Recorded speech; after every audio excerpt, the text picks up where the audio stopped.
Ahora sí, ¿con qué seguimos? Empezamos a escribir. Yo normalmente sigo como con 4 cosas más antes de escribir una línea de código. Lo primero con lo que sigo son unas plantillas de formato de código. Entonces, vamos a agregar una carpeta que va a ser más fácil.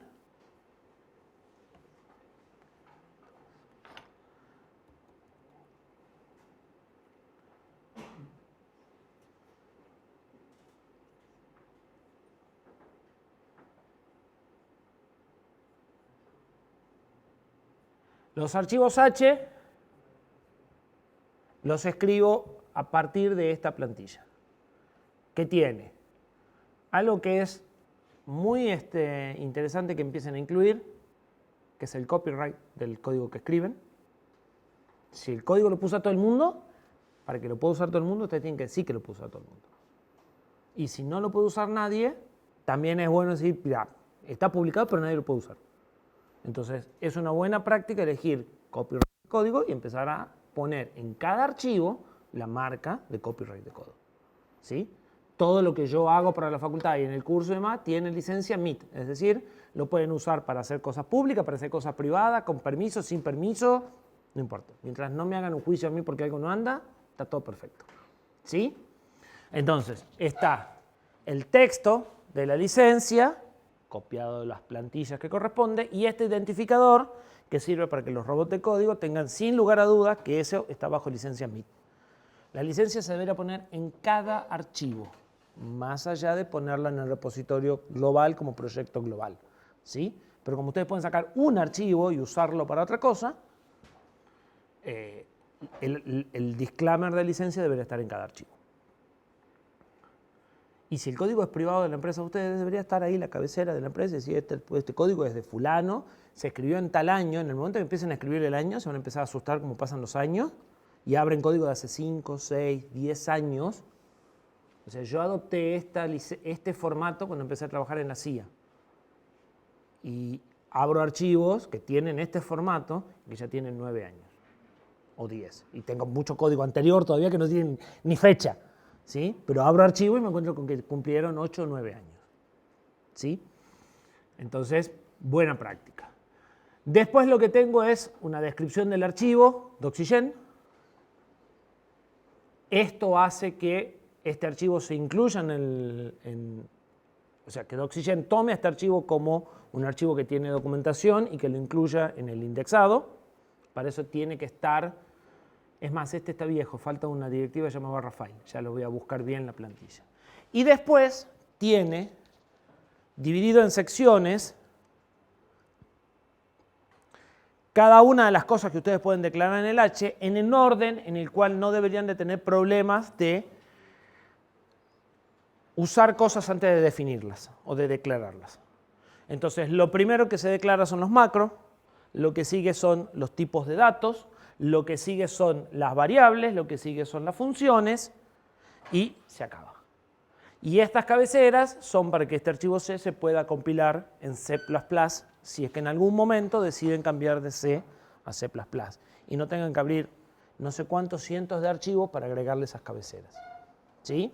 Entonces yo no uso C++, pero ya dejo previsto que por ahí este código se puede usar en C++ con la menor cantidad de modificaciones posible. Con el C pasa algo por el estilo, tiene un formato distinto porque en el C puede haber más definiciones que en el H y porque el H tiene la guarda. ¿Sí? ¿Hablamos de para qué es la guarda? Bien. ¿Saben para qué es la guarda? ¿No? Una idea muy vaga. Es lo que entendí con el resultado. Puede ser que la primera línea lo que hacía era borrar un Espera. archivo Porque el mismo nombre. hace 2 días, o sea, el lunes lo hice para otra clase y tengo los archivos armados, así que lo veamos en vivo y en directo. O lo veamos completo.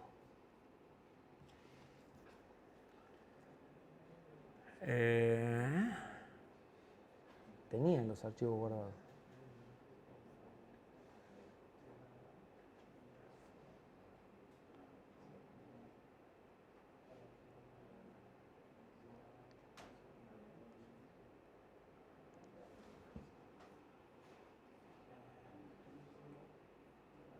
Acá está. Esto es el código básico de lo que estaba en el diagrama que acabamos de mencionar recién. ¿Sí? Tengo var_c que hace include de var_h y como yo usé en printf, hace el include de stdio. Si la función no hiciera nada, vamos a lo más básico, la función está vacía. Hace el include de var_h y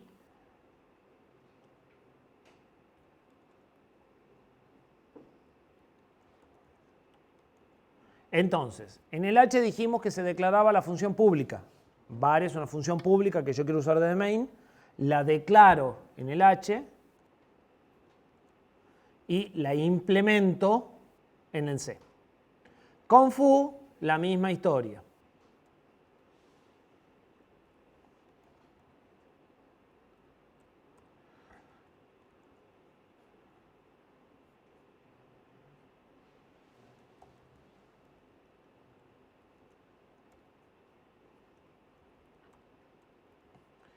Y main hace el include de var para poder acceder a la función de var, el include de foo y llama a la función.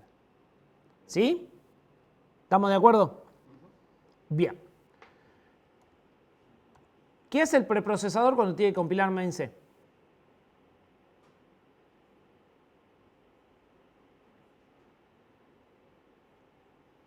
Viene, lee y dice include var_h. Busca el archivo var_h. Olvidémonos de la guarda. El archivo var_h originalmente estaría así, hasta donde lo habíamos visto. Viene y copia esto y lo pega acá. Dijimos que hace reemplazo de texto. Y con foo_h hace lo mismo. Viene, copia acá. Y compila. ¿Por qué usé el h? ¿Por qué no escribí directamente el c así?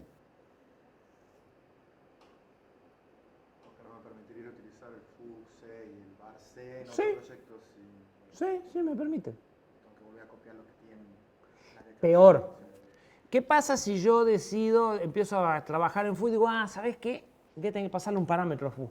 Entonces vengo acá y le pongo int parámetro. Y compilo. Me olvidé de cambiarlo en el main. Y nadie se da cuenta. Porque yo acá dije que foo era de este tipo, y cuando lo compilé, está perfecto, y en main dice que foo era de este tipo, y el compilador no tiene información para darse cuenta de lo que compiló en el otro. Y cuando llega el linker, ya están compiladas.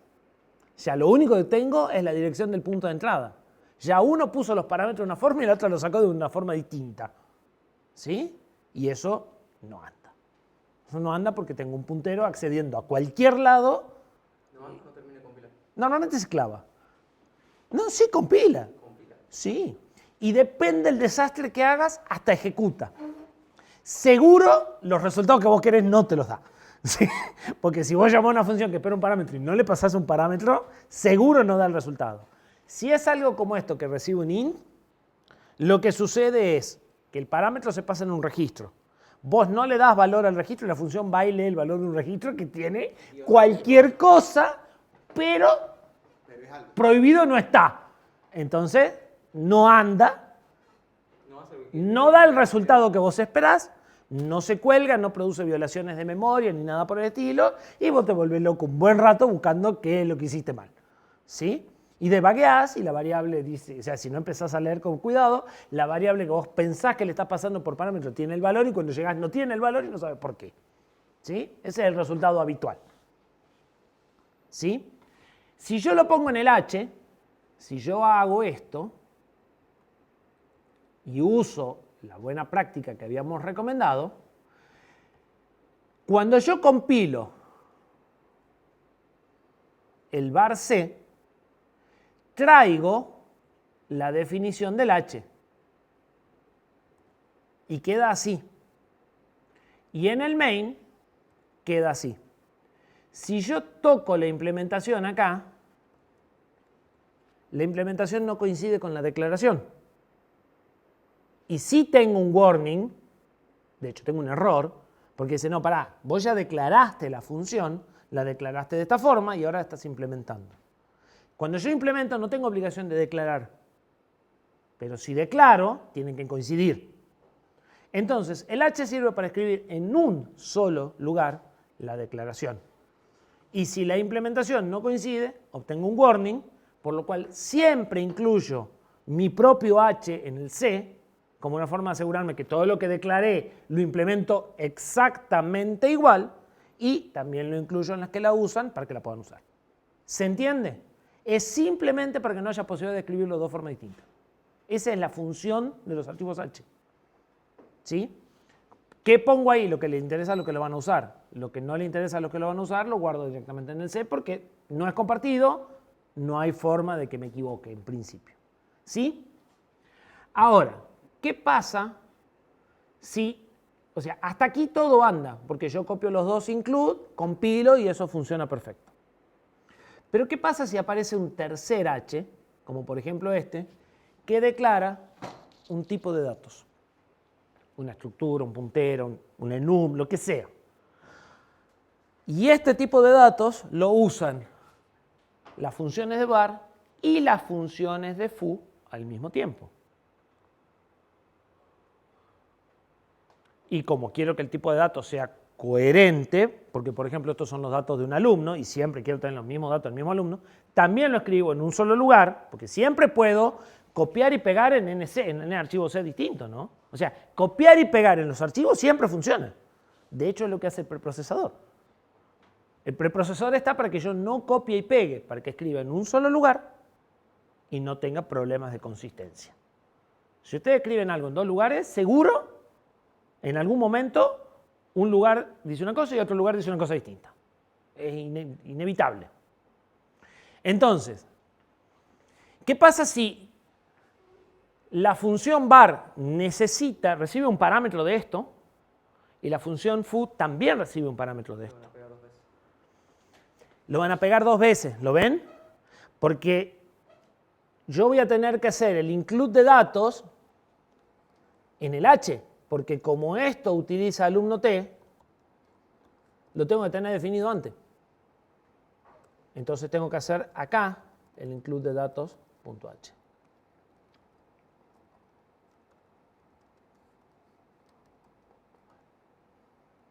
¿Sí? Y con var va a pasar lo mismo. También me tengo que hacer el include en var C no, en var H. En var H y en foo H. También me tengo que hacer el include de datos porque esta también usa alumno.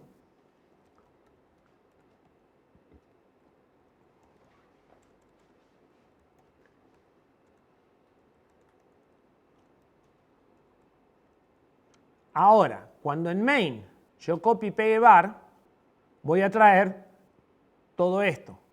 En realidad, todo esto. Y cuando pegue foo, voy a traer todo esto. Y voy a encontrar include datos var, include datos foo. Cuando traiga el include datos por primera vez, voy a hacer el typedef. Y después voy a volver a hacer el mismo typedef abajo y yo no puedo hacer dos definiciones de lo mismo aun cuando sean idénticas. Entonces me va a dar un error. ¿Sí? ¿Se entiende? La primera forma de evitar ese error es hacer include en archivos H, que es algo que normalmente es lo que hacen. Todos los include lo ponen en el H. No, los include van en el C. Salvo que el H declare tipos de datos que necesito para esa función. ¿Sí? Entonces, si las variables, o sea, si los parámetros o los resultados de la función usan cosas que están en un H, ese H va en el H, no hay vuelta de hoja. Pero cualquier otro H va en el C, porque el que los necesita es el C, no el H. Primer forma de evitar este problema. Segunda forma de evitar este problema es la guarda. Esto es una directiva también al preprocesador.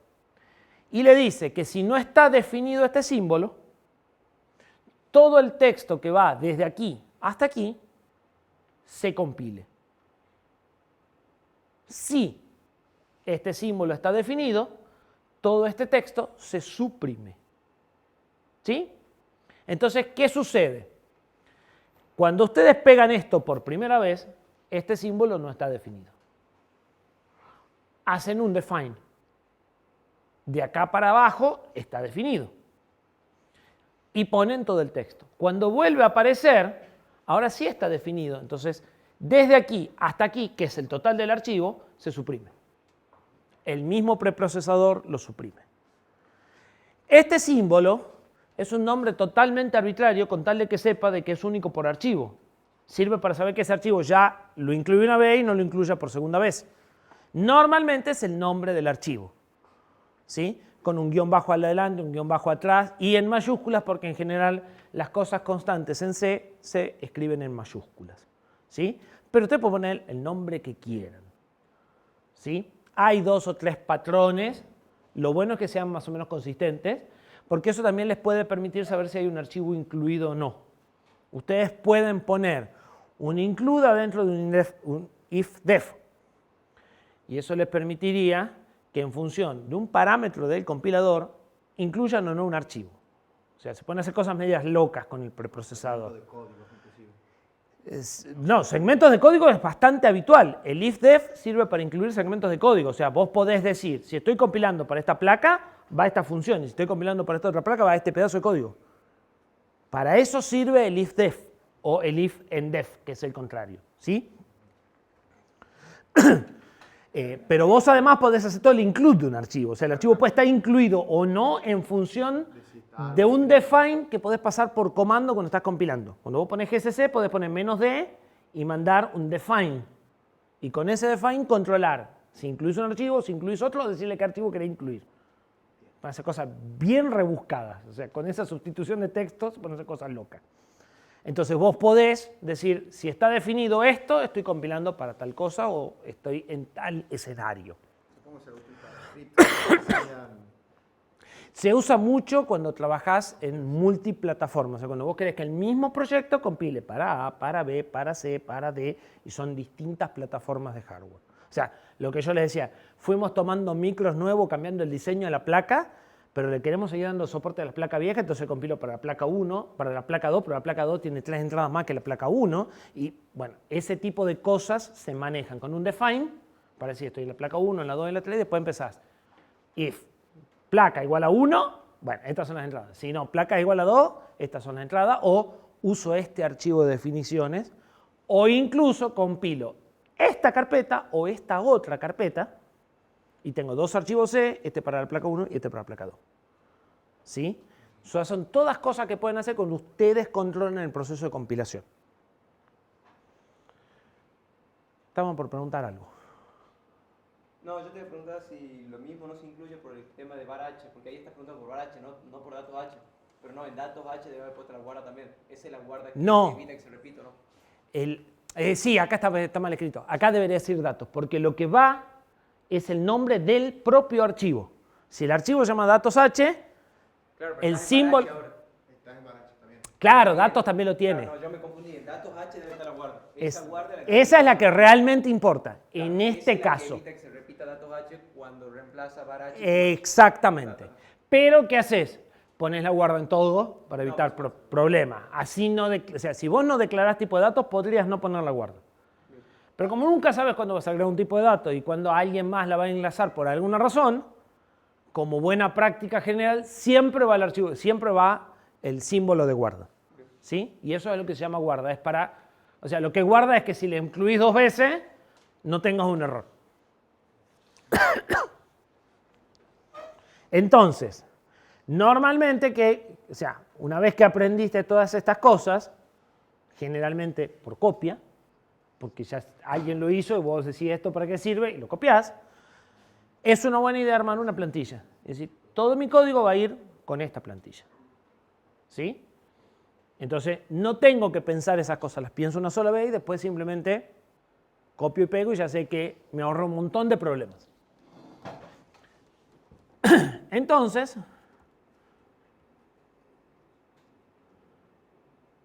esto es un H, nuevo archivo alumno.h, .g. No existen H, no busques extensiones de H porque no hay. Y template C,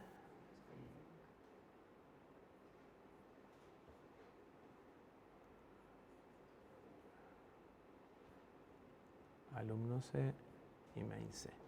Y este template tiene un error que lo vamos a arreglar nomás, así les queda bien. Que lo voy a encontrar. ¿De dónde sacamos los templates? Yo les comparto este repo después si quieren. Vale. De hecho, tengo que arreglar algo antes de grabar. Bien, si se fijan un detalle, que era lo próximo que voy a configurar. O sea, lo primero que pongo son mis templates de código. Los tengo guardados en una carpeta y los uso cada vez que los voy a poner. Mis templates de código en realidad ya tienen acá mi nombre y demás. ¿Sí? Estos están en un repositorio publicado, por eso algunas cosas están para que sirvan de template a cualquiera que quiera trabajar en el mismo proyecto. Si se fijan, yo cuando guardo esto, cuando guardo estos archivos, se me reformatea. Eso es lo segundo que sería buena idea que pongan en el repositorio. Es un formateador de código. ¿Para qué? Para que el código esté escrito siempre de la misma forma y evitar lo que habíamos dicho en Git de tener idas y vueltas y correcciones. Yo uso clang format. Es una herramienta gratuita, línea de comando. En Linux se instala apt-get install clang format. Y en un archivo ustedes pueden elegir el formato. Visual Studio tiene un plugin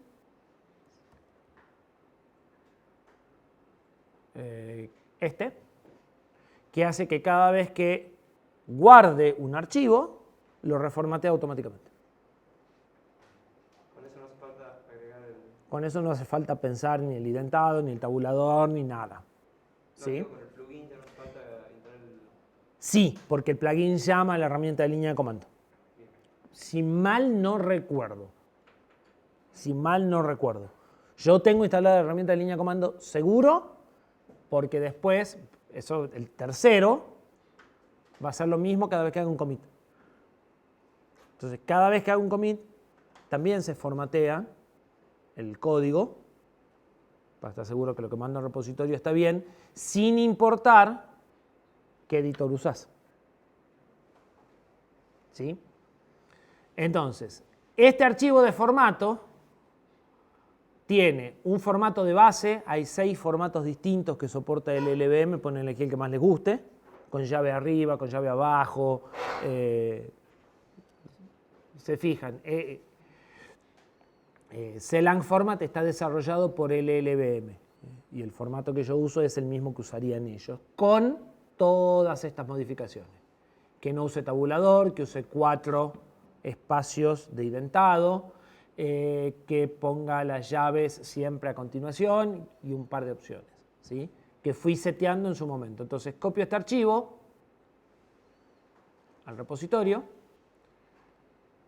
y copio los settings de Visual Studio para que Visual Studio guarde automáticamente y edite automáticamente. ¿Sí? Entonces,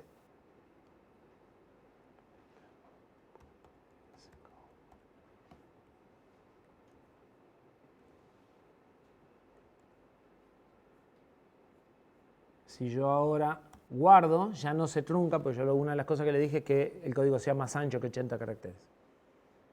¿Sí? Por eso antes se me cortaba a 80 y ahora se va a cortar a 100 y estas líneas tienen justo 100. ¿Por qué 80? ¿De dónde sale el 80? El 80 sale de las viejas consolas de 80 columnas, o sea, los terminales de la... Vos no la conociste a la VAX. Esas que están tiradas ahí abajo, esas tenían 80 caracteres de ancho. Entonces, sigue 80 caracteres. Es un estándar, digamos. Peor es Python. Python trabaja en 88. No me pregunto por qué. Pero el código Python tiene una recomendación Python tiene este tipo de cosas de recomendaciones de formato y demás en unas directivas que se llaman PEP. PEP son los Python, las propuestas de mejoras de Python. Python Enhancement Proposal, creo que es PEP. Hay una que es la PEP 8, que es el formato. ¿Cómo se escribe el código? El código tiene sí o sí 4 caracteres, sí o sí espacio, sí o sí, sí o sí, sí o sí, sí o sí 88 caracteres de ancho. Listo. Lo discutieron, dijeron que era así, listo, queda así. Fíjense que es la 8, ¿no? O sea, van por la 360, van por el PEP 360 o 450. Hace mucho tiempo discutieron el formato y ahí quedó. Sí, yo para una pantalla normal, además con monitores wide, aun cuando tengas la barra esta al costado, 100 caracteres entra perfecto. O sea. Entonces, definí mi estándar de código que dice que trabajo con 100 caracteres de ancho y no con 80. Bien. Después de todo esto,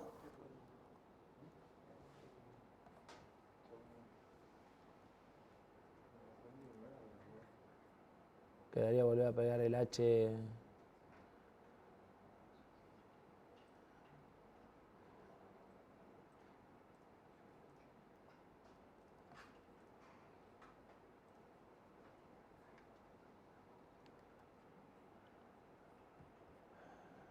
Después de todo esto debería llenar los templates, o sea, debería venir acá y poner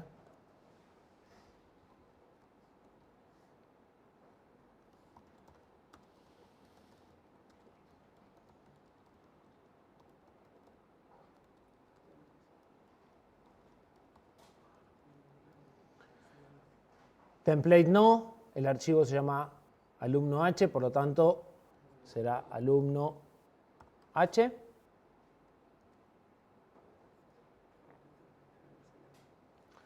Debería completar esta descripción.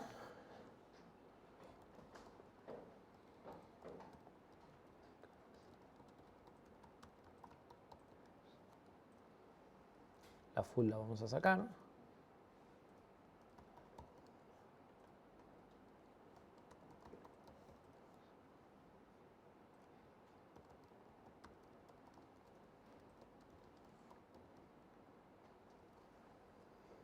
¿Sí?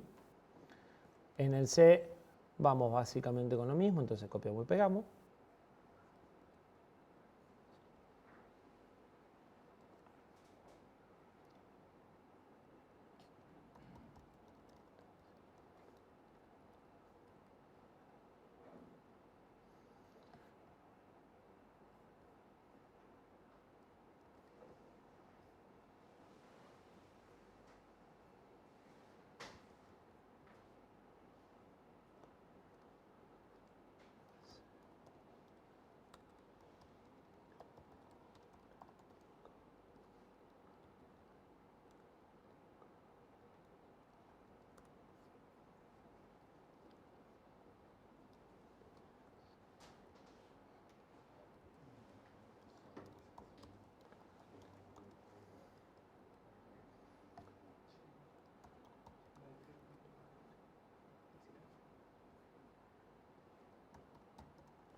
Y ahí más o menos debería estar toda la estructura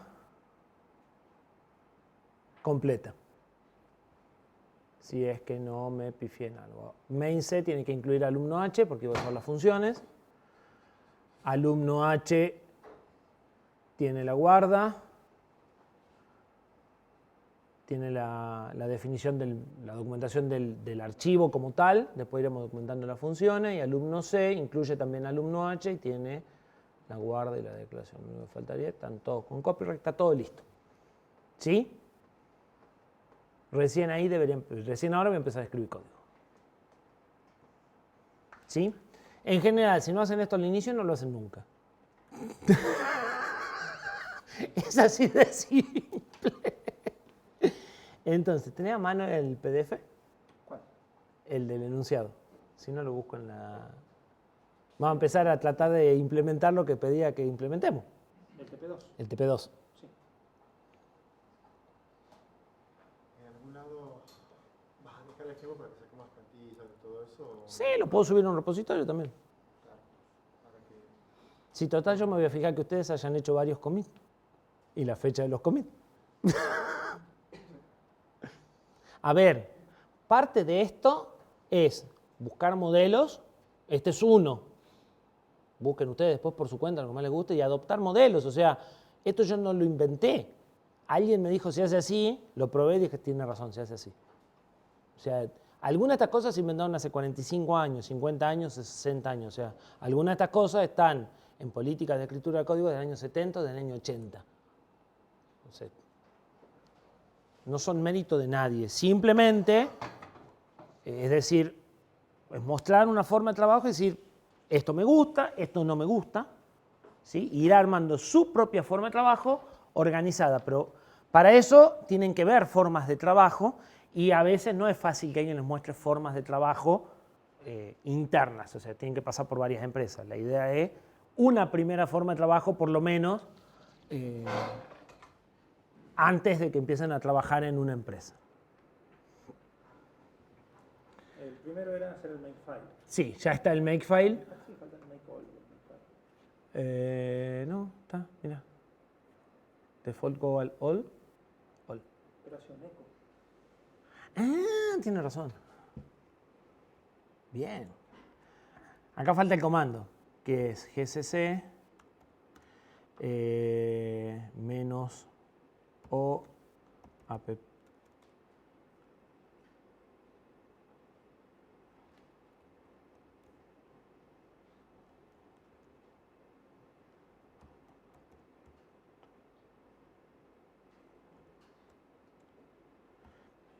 Elf le pongamos.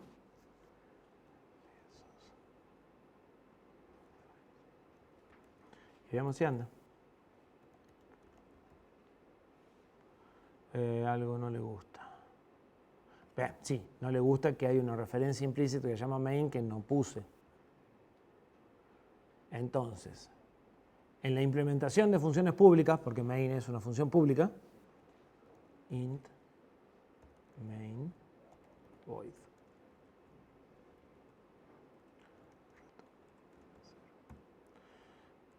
Porque si no se va a quejar de que tengo una función del tipo int que no devuelve nada y en x86 main está declarada el tipo int. Casi.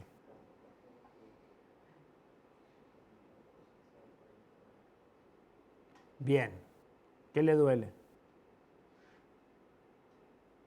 Dice que no puede escribir en ./build bin app. No está built in. No le dijimos a Makefile que cree la carpeta del app. Sí la del OSO, pero no la del app. Entonces, esto también depende de,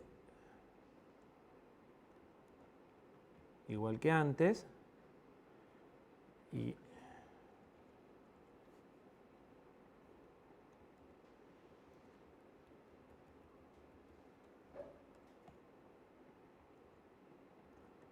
o sea, bin depende de out y hace mk, igual que hicimos con la de out, y all depende de los archivos obj y de bindir. Y ahora sí. Ya está el all. Ahora sí está completo el makefile.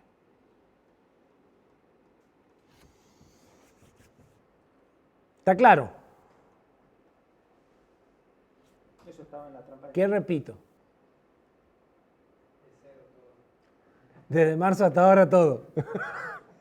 y eso que todavía estamos en marzo. ¿Qué querés que repita? Agregamos una regla igual que habíamos hecho antes.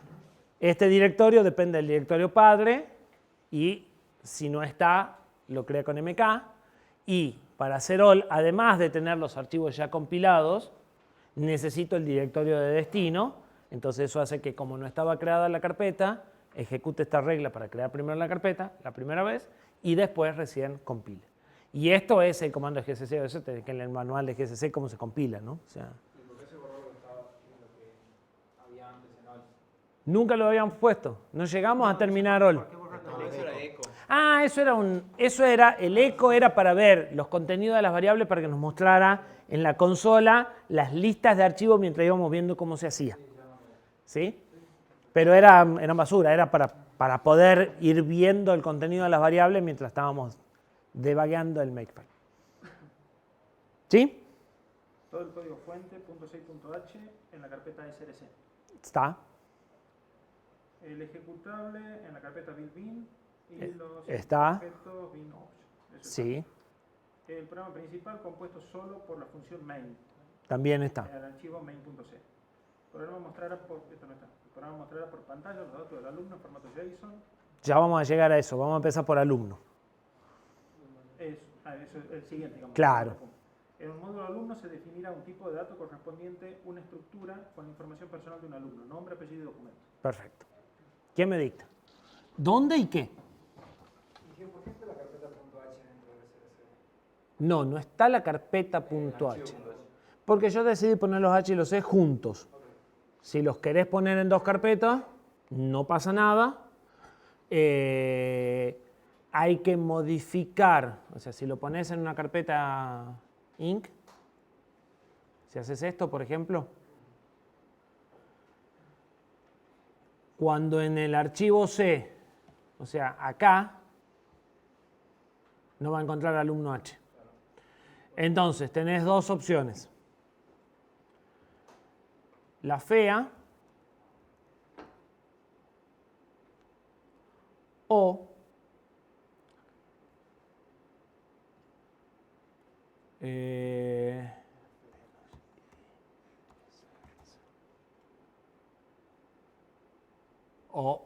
la más linda todavía,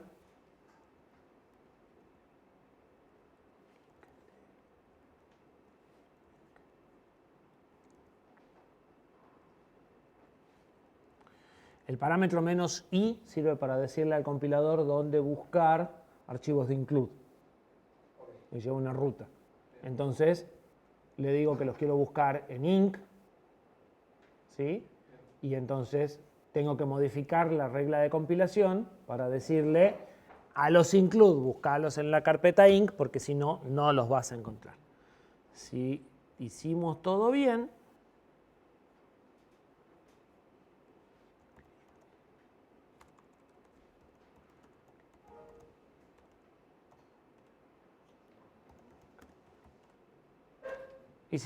si no hubiera dicho que no encontró el H. ¿Sí? Si querés organizarlo así, es de esa forma. Bueno, lo dejemos así ustedes. Bueno, vamos por armar la estructura del alumno. Vamos por el struct alumno. Tipo de dato. Nombre, apellido y documento. ¿Dónde escribo? En alumno.h. Bien. ¿Están todos de acuerdo en que el alumno.h? Sí, hasta que yo pregunté. ¿Por qué? Para no tener que escribirlo en todo.c de nuevo. Primero, vamos por partes. Escribir algo en el H para no tener que escribirlo en varios lugares es una respuesta totalmente correcta, pero escribirlo en varios lugares es una animalada que espero que nunca más hagan.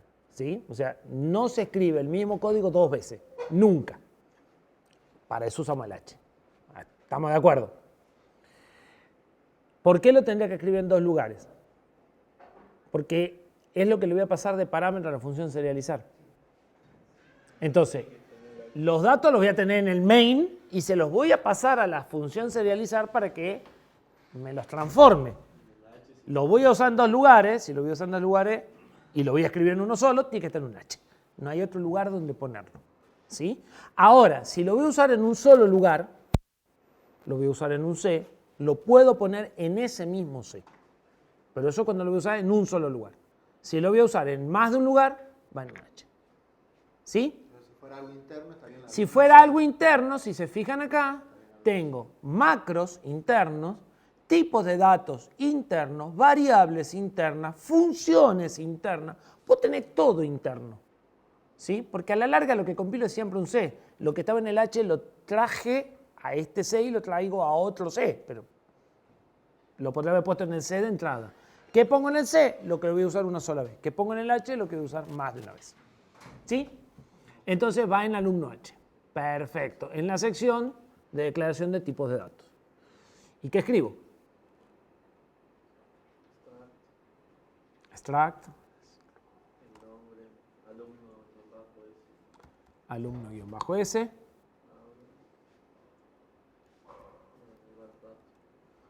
Y ahora, Apellido, nombre y No, el tipo de variable, char, la definición de datos. yo tú que escribo lo que usted me dice. Char, entre corchetes, la cantidad que va a reservar para Char, entre corchetes, 15, no sé, 20. o char, apellido, corchetes 15. Ah, sí. Sí.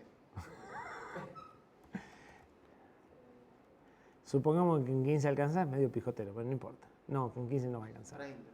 50. Total, tenemos memoria. ¿Eh?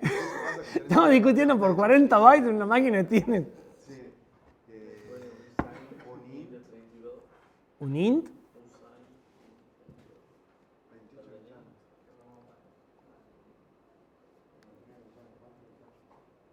¿Alcanza un int para guardar un número de documento? Sí, el 32 sí, 16 no. ¿Seguro alcanza? 56 a 6, 75. 65.535. Y 32 bits, Vaya, 24 millones. Mi hijo tiene un número de documento 43. Y la tuya debe tener como 55 o 60. Así que... 64. Un Win 64. Sí, lo queremos poner Como entero. char de 8. O lo definen como un char. Char de 8. Pero como nos pedían serializar enteros, sí, vamos a poner un Win. Pero 32 nos lleva 4 gigas. 4 millones, no 24 millones. 32 bits o 4.000 millones. 4.000 millones, no. ¿Sí? 32 gigas son 4.000 millones. sí, 4.000 millones. 4.000 millones, bueno, listo, Win. No, 24 bits son los... 24 bits son 24 millones. Eso. Sí, señor. Porque me confundí con las paletas de colores de 24 bits. 32 bits. Un Win 32 sí alcanza entonces. Y va a alcanzar por mucho tiempo. Perfecto. ¿Estamos de acuerdo? ¿Por qué no le gusta? Hay que definir ese TDI. No, ¿por qué sigamos? Porque es mucho Hay que definir ese TDI.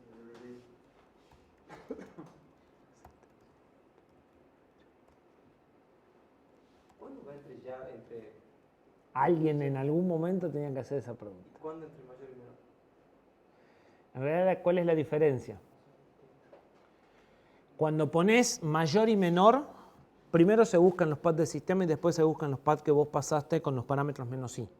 Cuando pones comillas, es exactamente al revés. Se supone que las cabeceras del compilador van entre llaves, las cabeceras propias van entre comillas. ¿Sí?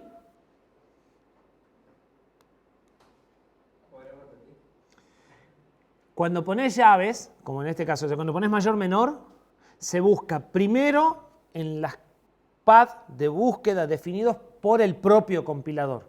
O sea, yo no sé dónde está ese TD int h, GCC ya lo sabe. O sea, cuando instalás GCC, compilada, él sabe dónde buscar las cabeceras de la stdlib y demás. ¿Sí? No hace falta que vos le pongas menos i barra user system. El compilador sabe dónde buscar las cabeceras propias. Cuando vos pones mayor y menor, primero busca en los paths propios y si no lo encuentra, busca en los que vos le diste. Cuando pones llaves, hace al revés. Primero busca en los tuyos y después en los del sistema. Entonces, los include de librerías del sistema deberían de hacerse con mayor menor. ¿Qué sucede? Puede que vayas a compilar en un compilador donde no exista stdin.h. porque es C90 de verdad. Y si ustedes se acuerdan, yo le dije que stdint-h se agregó en C99. Te decís, che, no tengo la cabecera stdint. Bueno, te sentás vos y haces una cabecera a mano que genere las mismas declaraciones. Pero si vos a ese código lo querés compilar en donde sí hay un stdint, querés usar la del sistema, porque esa es la que tiene en cuenta el tamaño y arregla para que siempre sean de 8, no la parchada que vos hiciste. ¿Me entendés? Vos podés hacer una versión que la reemplace si no hay más remedio. Podría que por alguna razón vos quieras sobreescribir la stdbul y decir, no, usa siempre la mía. Si yo puse una, usa la mía. Ahí lo pones entre comillas. En general, tus cabeceras van entre comillas, las cabeceras del sistema van entre mayor y menor. En principio. ¿Sí? Bien. ¿Estamos? ¿Estamos conformes con eso? ¿Es la única forma de declararlo? Seguro que no. Me suena que falta un alumno guión bajo T, pero no sé dónde es. No dice nada. Ahí declaré una estructura con el nombre alumnos S formada por 3 campos. Pero para usar esa estructura, cuando la ponga como parámetro una función, voy a tener que poner struct alumnes. ¿Sí? Por eso falta el guión bajo T al final, para usarlo así. No, el S y el T primero que son convenciones de nombre, o sea, puede ser cualquier nombre. Si yo en lugar de struct pongo typedef, ahí realmente estoy declarando un tipo de dato. Y le tengo que poner un nombre al final, porque typedef sigue la misma lógica de las variables. Esto es de este tipo. Entonces, el nombre que pongo, por ejemplo, alumnos, este nombre es de este tipo.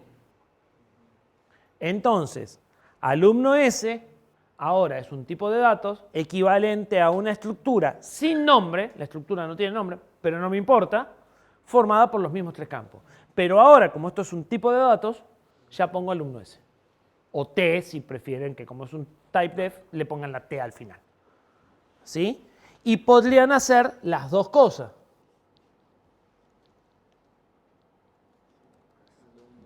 Le pueden poner nombre a la estructura y nombre al tipo de datos. O sea, pueden hacer typedef, struct, darle nombre a esa estructura, ponerle los campos y asignarle un tipo de datos. Con esto pueden usarla como alumno T o como struct alumno S indistintamente. ¿Sí?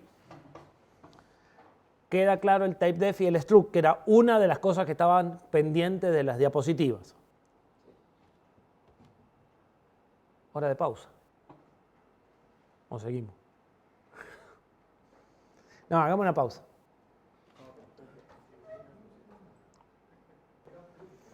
No cabe duda. Bien. ¿Quedó claro el struct y el typedef? Esa era una de las dudas que habían quedado de las diapositivas. Sigamos. En un módulo alumno se definirá una función serializar, que recibirá como parámetros un puntero a una estructura constante con los datos del alumno. Un puntero a un vector de caracteres para generar el resultado y la cantidad de bytes disponibles en la cadena del resultado. ¿Está grabando tú? Se supone que sí. Y sí, mira, mueve el contador. Así que. Entonces, ¿no devuelve nada? Sí, sí devuelve. Sí, dice, retorna la longitud de la cadena generada. Perfecto. 1 si el espacio no es suficiente. Entonces, va a devolver un int. Se llama serializar. Yo voy a seguir el estándar que les había propuesto de la primera letra mayúscula y recibe un puntero a la estructura.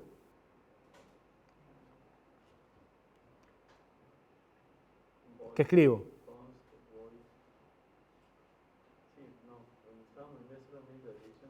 Puntero. Alumno, porque es la estructura del alumno, así que el nombre será alumno. ¿Y el puntero a qué? Alguien me propuso const void.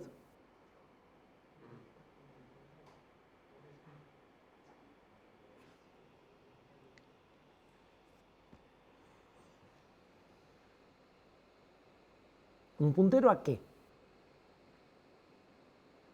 Vuelve a leer. A una estructura constante con los datos del alumno. A lo que está ahí arriba. Const alumno y más. Const alumno T asterisco. Sí, sobre un T. Ahí. ¿Están de acuerdo?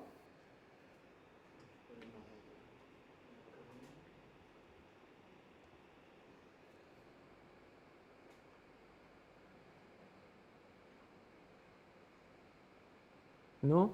¿Sí? No contesta. No saben lo constante. ¿En qué no están de acuerdo? ¿En nada? ¿No sé nada o no? No sabe, no contesta. Así no sé. Si me decís que sí, te creo. Si me decís que no, también te creo. ¿Alumno T qué es? Tipo de datos. Una estructura. Porque acá dijimos que alumno T es equivalente a struct alumno S. O sea que alumno T es una estructura. ¿Sí? Sí. Sí o sí. He definido una estructura. Entonces, si yo hubiera hecho alumno T alumno, sería una estructura. Pero la paso por valor, o sea, la copio a toda la estructura y no quiero eso. Entonces, pongo el asterisco entre el tipo de datos y el nombre para indicar que es un puntero a este tipo de datos. ¿Sí? Entonces, int asterisco es un puntero a int. ¿Sí? El asterisco después del tipo de datos es un puntero a ese tipo de datos. ¿Estamos de acuerdo? Dejemos el const por ahora de lado. Entonces, de esta forma yo lo que voy a pasar es la dirección de inicio de la estructura, que es un puntero, y no la estructura entera. Porque esa estructura es voluminosa para andar copiándola. ¿Sí? ¿Hasta ahí estamos? En cuestiones de notación, alumno sería constante, ¿o no? Entonces, ¿sería con mayúscula todo? ¿O no? ¿Qué es alumno sería constante? No, porque es una variable en realidad. Las constantes que se ponen con mayúsculas son pi. Pero es cuestión de gustos, ¿no? O sea, pero en general las constantes que se ponen con mayúsculas son las que están en los define o que son realmente constantes. Esto es un puntero, que no cambie el valor no quiere decir que sea una constante, pero es muy subjetivo. ¿Sí? Bien. Ahora,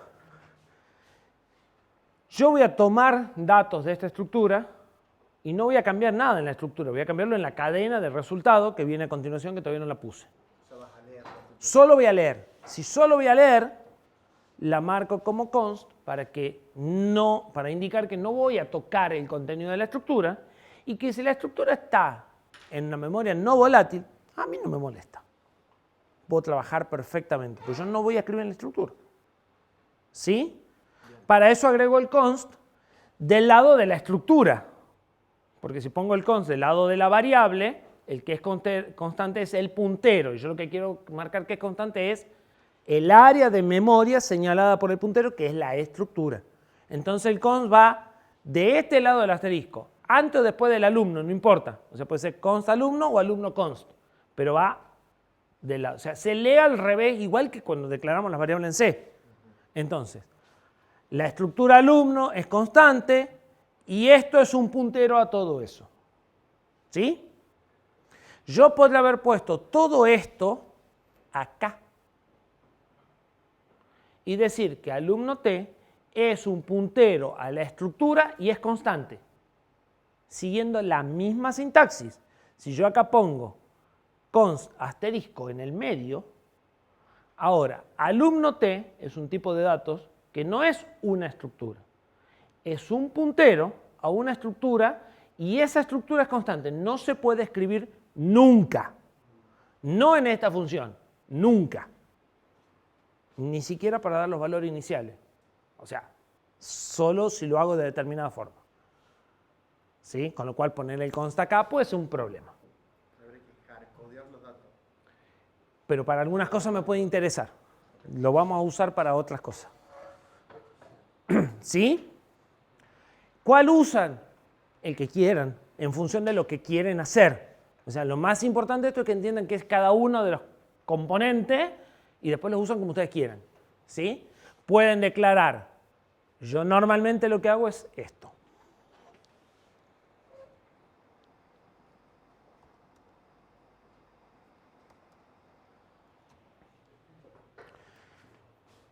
El T es siempre puntero y el S es la struct con la palabra struct. También podrás hacer esto. Si mal no recuerdo.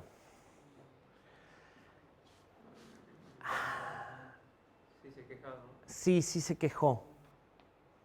Pero me llama la atención porque los punteros se pueden declarar 2 veces. O sea, ahí estoy declarando 2 tipos de datos. Si no, tengo que hacer esto.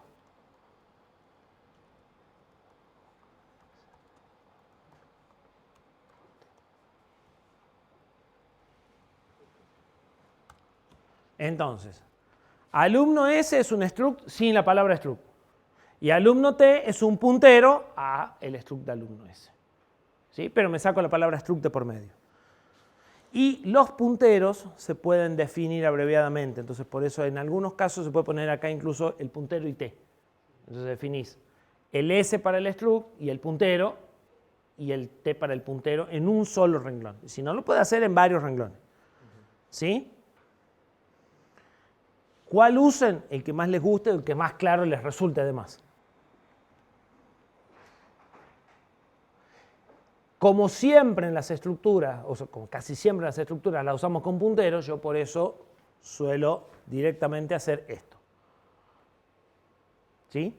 Y entonces, este además es constante.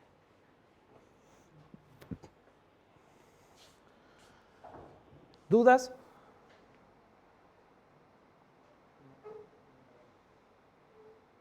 Bien. Si yo necesitara utilizar este tipo de datos en más de un archivo C, por ahí lo tengo que llevar a un H independiente. Depende. ¿Sí? O incluyo este H, o si incluir este H me molesta, esto lo pongo en un H y después todos los otros incluyen este H, que es el tipo de dato, todos los que usen alumnos. Tengo una duda. Si yo quisiera escribir el apellido, el nombre y el documento de alguien, ¿qué dirección inicial utilizo? Porque Ya vamos por partes. Claro, hasta ahora estoy estructurando los datos, después los vamos a usar. En el main voy a poner mis datos y los voy a llenar ahí adentro. ¿Sí? Lo que voy a hacer es declarar una variable del tipo estructura para que él ocupe la dirección y obtener un puntero a esa dirección que él pone automáticamente. Yo no voy a encargarme de las direcciones. ¿Sí? O sea, le voy a crear una variable del tipo estructura para que él asigne memoria y le voy a decir que de esa variable me dé la dirección inicial en un puntero. Y eso es lo que le voy a pasar a la función. Conceptualmente eso es lo que voy a hacer. Ya vamos a ver cómo lo hacemos con el código, pero eso es lo que voy a hacer. Bien, esto recibía entonces los datos del alumno. Recibía Un puntero, un vector de caracteres para generar el resultado. un puntero a un vector de caracteres donde voy a escribir el resultado. O sea, fíjense que esta función no gestiona memoria. Recibe la estructura, recibe el array donde va a escribir la cadena, recibe el tamaño del array y si alcanza lo escribe y si no alcanza me devuelve un error. ¿Sí?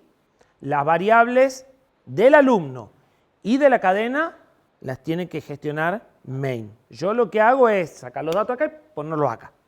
¿Sí? Entonces recibo un char, puedo hacer char asterisco cadena, o si los deja más tranquilo, puedo hacer char cadena corchete. Es exactamente igual, porque es un array de caracteres.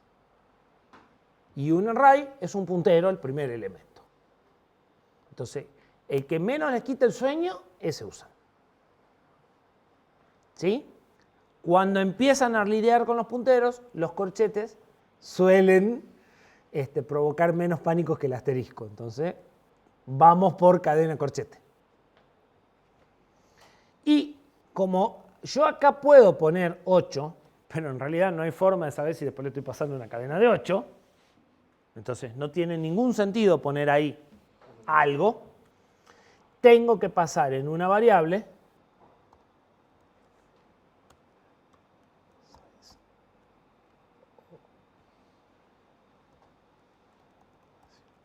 como quiera, o longitud. Realmente, ¿cuánto espacio hay en esta cadena? Porque esa cadena la creó otro. Bueno, decime cuánto es lo que puedo irme para ver que no me pase. También puedo no pasarlo, pasarme, pisar la variable de otro y que el programa se cuelgue. Son políticas. Normalmente empezamos sin pasar el tamaño. Cuando empezamos a ver cómo se escriben las funciones de C y empezamos a usar más funciones de librería, decimos, no, hay que pasar el tamaño. ¿Sí? Yo recibo un puntero y con ese puntero me puedo ir hasta el infinito. Y si me pasé del área que había reservado de memoria cuando creé la variable, algo estoy escribiendo que no tenía que escribir. Y nadie me va a decir, no, estás haciendo mal. O sea, sí, el sistema operativo con el famoso memory fault, crack, se cortó. ¿Sí? ¿Estamos con la declaración de la función serializar? ¿Seguro? ¿Qué más? Retorna Un entero con la cantidad de caracteres que puso en la cadena, si es que pudo, y un -1, por eso devuelve un int. Sí. Podría devolver un int 32, qué sé yo. Y acá espacio también podría ser int si quiere. No sé yo, no sé. Cuestión de gustos, digamos. Esto también podría ser size, que está definido en algún lado, que es un int sin signo. Es un tipo de datos de estándar. Ese size es como un int 32, es un tipo de datos que se usa para varias cosas para indicar tamaños. Listo, int 32. Vamos. el módulo alumno tendrá dos funciones internas para serializar los campos. Perfecto. ¿Dónde van las funciones internas? Ah, interno. Esas directamente van en el C. Las buenas prácticas dicen que, aunque vayan en el C, debería de hacer un prototipo también. O sea, acá donde dice private function declaration, debería poner el prototipo de la función y después abajo la implementación. Pero acá la verdad es que mucha falta no hace, a menos que una función llame a la otra o algo por el estilo. Entonces ya tener el prototipo hace que las use en una orden y las declare en cualquier orden. ¿Sí? Pues, ¿Debería declarar estático acá? muy buena pregunta. ¿Debería declarar static? O sea, yo debería poner static int. Sí, si quiero hacer las cosas bien, sí. Si realmente quiero que sean internas, no alcanza con declararlas en el C. Porque podría venir un vivo, mirar y poner acá extern int y el mismo nombre. Y si yo no le puse static en el otro, las funciones se enlazan y se las pueden usar. ¿Sí? Entonces, para evitar eso, debería poner static. Dice que hay que serializar una cadena y serializar un...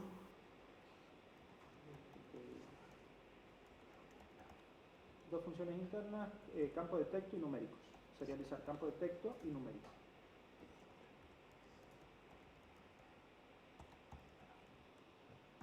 No sé qué recibirán, ya veremos.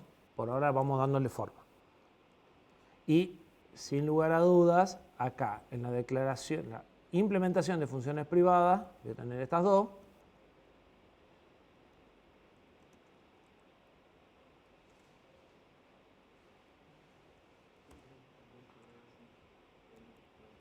Que ya veremos qué hacen. Y la que está en el H, la voy a tener acá. Y si no quiero tener errores, debería de empezar poniéndole que retorne 0, porque si no se va a quejar de que tengo funciones que tienen valor y que no retornan nada. Si quiero realmente compilar sin warning, empiezo así, después cambiaré el 0 por lo que corresponde. ¿Sí? Ya voy armando las estructuras de funciones, después me preocuparé por el relleno.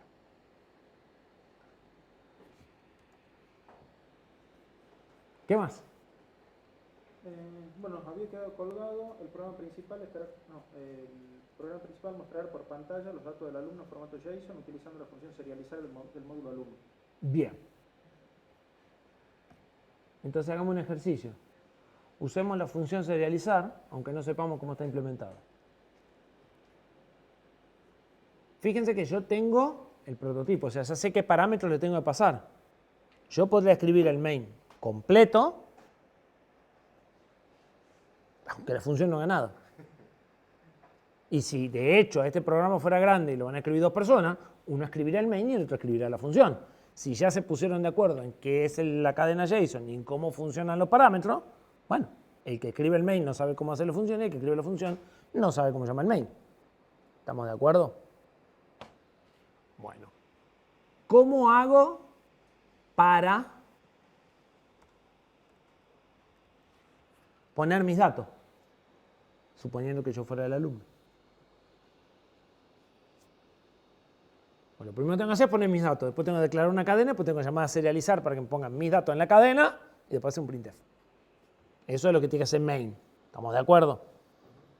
Bueno, ¿cómo pongo mis datos? Primer problema. ¿Y eso cómo lo hago?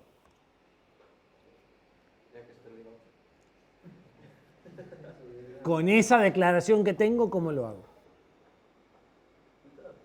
Tenemos alumnos P, tenemos creando el puntero directamente.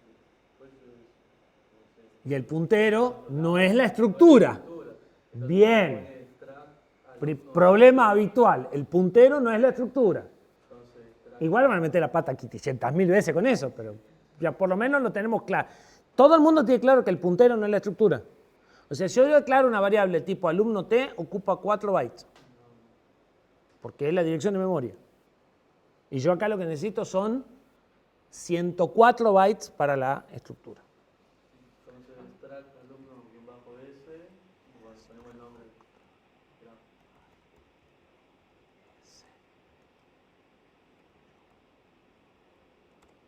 ¿Les parece bien?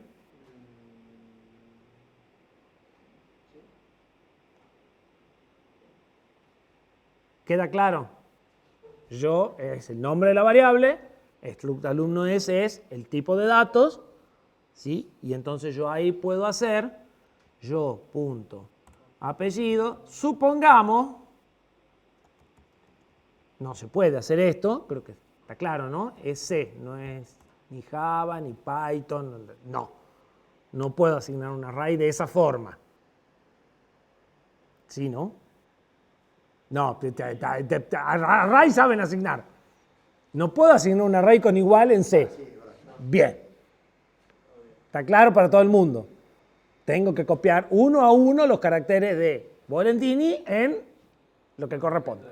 Perfecto. Usa una función como print para Sí, puedo usar sprint o algo así. Para... strn cpi yo.apellido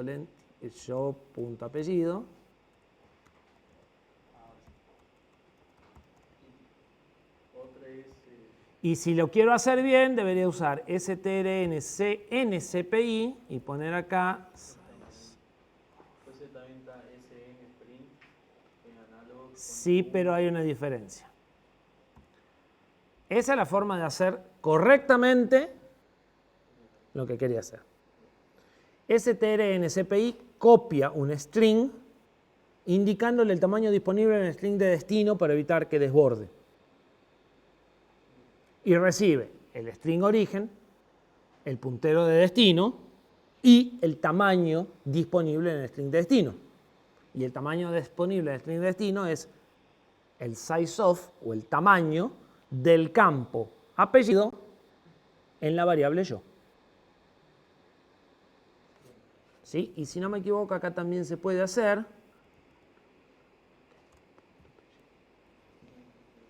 en lugar de la variable puedo usar el tipo de datos. O sea, puedo hacer el size of de la variable .campo o del tipo de datos .campo, porque son 50. ¿Ahí no lo deja? Sí, no lo deja. Ahí lo que le estoy diciendo es que use este 50 sin volver a escribir 50. Paso alumno T Ah, tendría que hacer, creo que sí.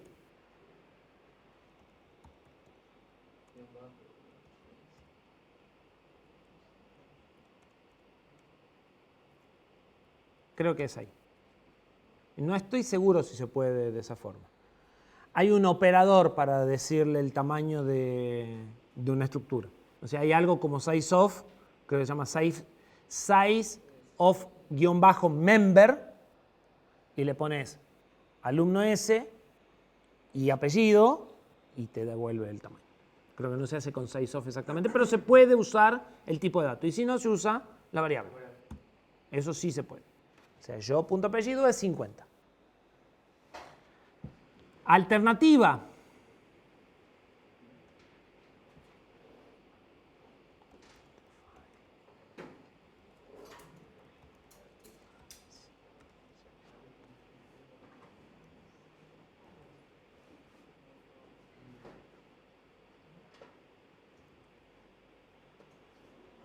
¿Sí?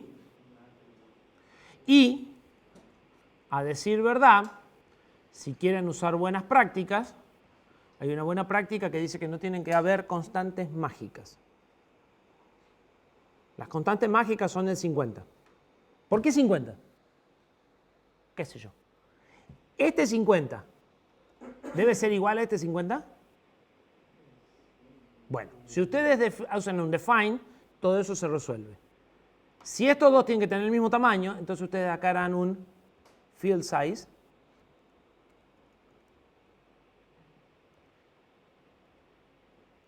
Y si lo quieren cambiar a 60, no cabe duda que ponen 60 y cambian los dos. ¿Sí? Pero cuando aparece el 1, el 0, el 45 y el 34, que aparezca dos veces el 34 no quiere decir que esos dos 34 estén vinculados. Al ponerle un nombre, sí estás diciendo esto y esto tienen que ser lo mismo.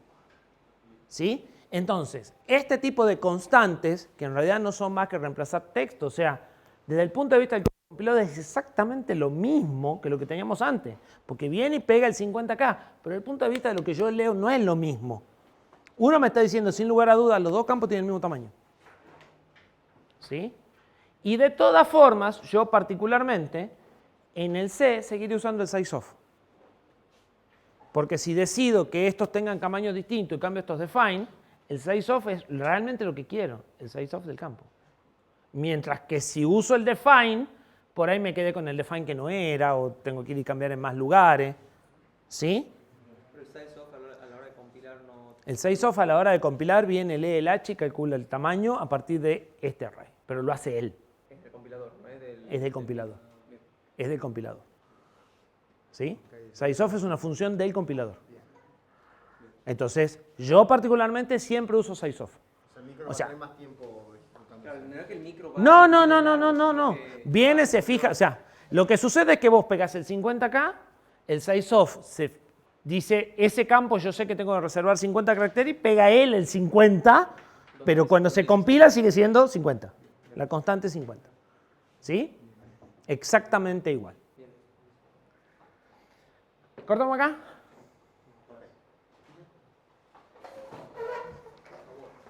Por favor.